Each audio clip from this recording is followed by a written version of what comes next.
Hello, everyone. This is Tom Fox back with Brandon Daniels, President and CEO of Exiger, for our continued exploration of the coming conflict with China. Today, we're going to take up supply chain issues.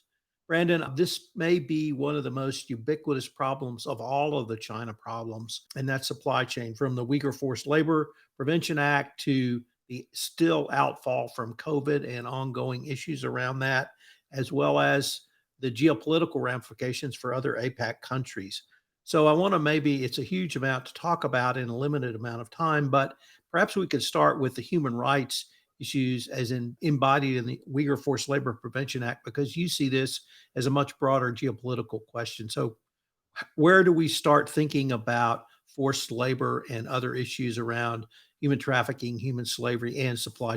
Yeah, absolutely. And thank you again for having me on, Tom. When I think about the human rights aspect of the geopolitical tensions that we're seeing with China right now, they're inextricable from the economic conversation, but they are also a somewhat adjacent and significant problem that we have to tackle as a global community. Regardless of what you think or which side you sit on from an economic policy perspective, the issues that are going on in Xinjiang right now are too significant for us to debate. So let's start with what's going on in Xinjiang. So in Xinjiang, there is a cultural minority called the Uyghurs, and the Uyghurs are subjugated by the paramilitary organization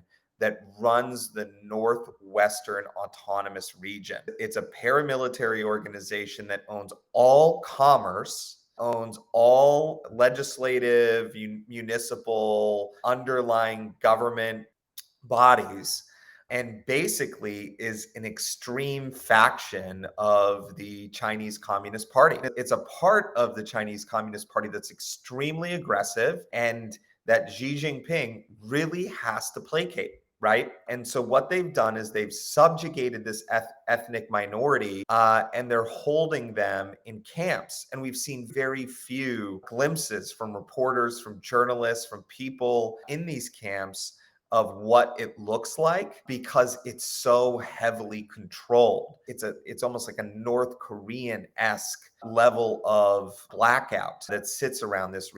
The second thing with the Xinjiang region is it's also mineral rich. So it's one of the most rich places from a coal perspective, from an generation perspective. So you have this confluence of factors where you have this brutal regime, you have an ethnic minority that's religious in nature. And one of the things that's tenet of communism is that religion goes away at the fabric of communism. And so they don't allow people to have religious beliefs, specifically just beliefs that are fervent. And then lastly, you have this region that is largely unregulated and it's mineral and energy rich.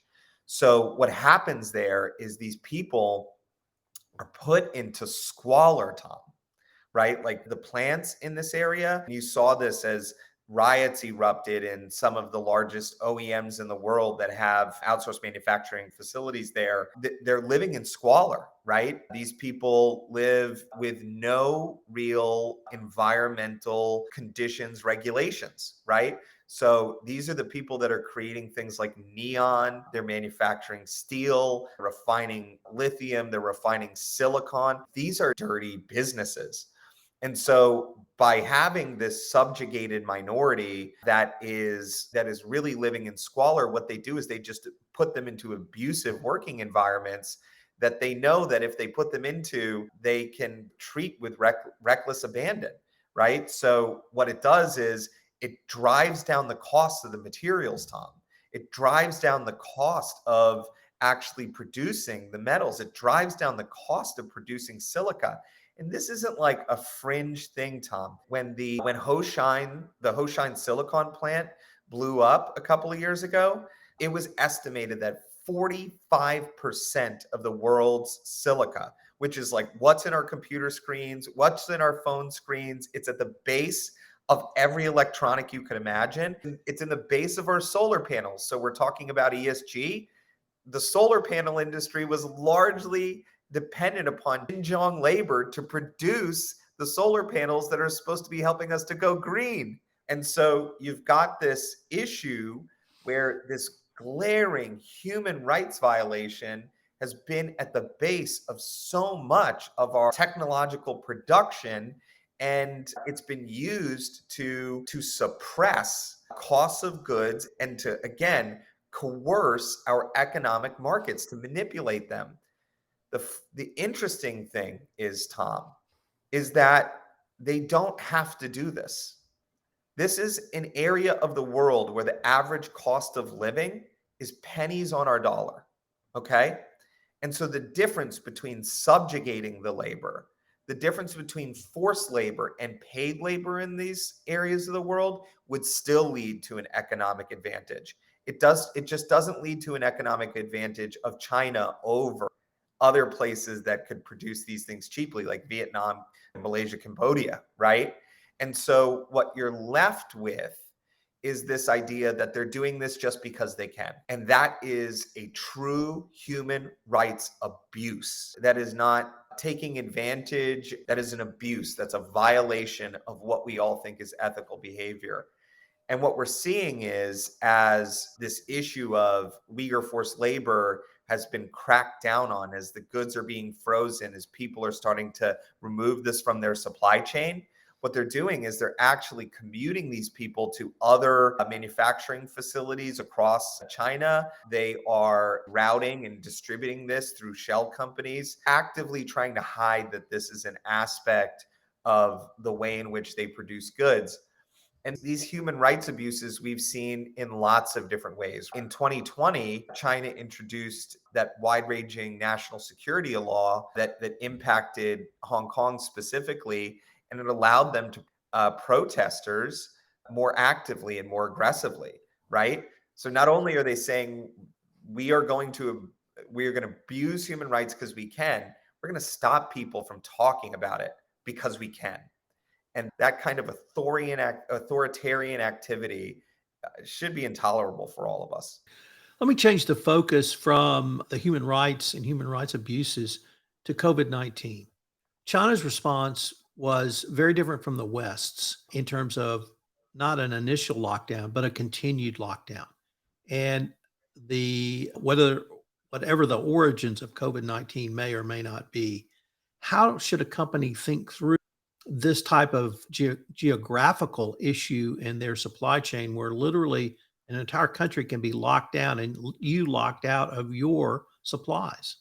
I think you have to think about it as a critical risk issue, right? I think you have to think about it as a meaningful risk that could disrupt your ability to generate revenue. Don't just think about this as risk to compliance, from a regulatory framework perspective. This is existential risk to your business, right? And so what I would say is diversify your supply. Make sure that as the world is dealing with a crisis like we saw in COVID-19, that you have a supply that isn't subject to the whims of any one given country, any one given political or economic way of thinking, right? Diversified supply, even if slightly more costly, even if creating some redundancy, diversified supply is critical for you. And what that means is also make investments, right? If you want to see microelectronics developed and created out of Mexico, if you want to see alternative sources of samarium cobalt magnets or neodymium iron boron magnets that are in every car, every battery, every coupling you could imagine, then we've got to make investments in those suppliers that are creating alternative avenues for supply. You know, you have to think about this as a risk issue, an existential risk issue to your revenue, and you have to diversify the supply. And again, that doesn't mean that China will end up outside of our supply chains, our corporate ecosystem, or any of this. Means that we're just bringing balance to the world, and we're creating a world in which it has to operate on the same fair playing field. Many other countries in the Asia Pacific region, Vietnam, Malaysia, Indonesia, have basically said, we're open for business. And US companies are looking at those for both mineral sourcing and manufacturing sourcing. But now, do we need, or do US companies rather, need to consider a broader geographic approach because of the dangers that China might negatively impact the Asia Pacific region and cut that off as well? Yeah, I think you have to take seriously. I think you have to take seriously reshoring. And I think, of course, a big part of that is returning manufacturing to the United States or to the UK or to the places where we have certainty and relative stability of free market. And there are opportunities to do this. There's a huge manufacturing base in the United States, 525,000 manufacturers that are probably underutilized. And I think we have to start reinvesting in US manufacturing. It's funny, Tom, you'll remember, I think it was back in 2006 when we had the huge spikes in the cost of oil, right? It was the gas and crude spikes went through the roof. I think it was probably $6 to $8 at the pump for a brief moment in time. There were a bunch of industries that have thin margins where shipping costs are a big part of your total cost of goods sold. And one of them was Walmart sleeping. They were being manufactured in China. And because of the cost of shipping, they found that it was more economical to manufacture them in Danville, North Carolina. And they started up these big manufacturing plants at that moment in time, doing reshoring because of cost drivers. I think we can make things here in the US cost effectively. I think we can bring about innovation. It just takes investment. It takes time, but it's an investment worth having because it provides us security in the potential and in the ever more serious potential of a conflict with China.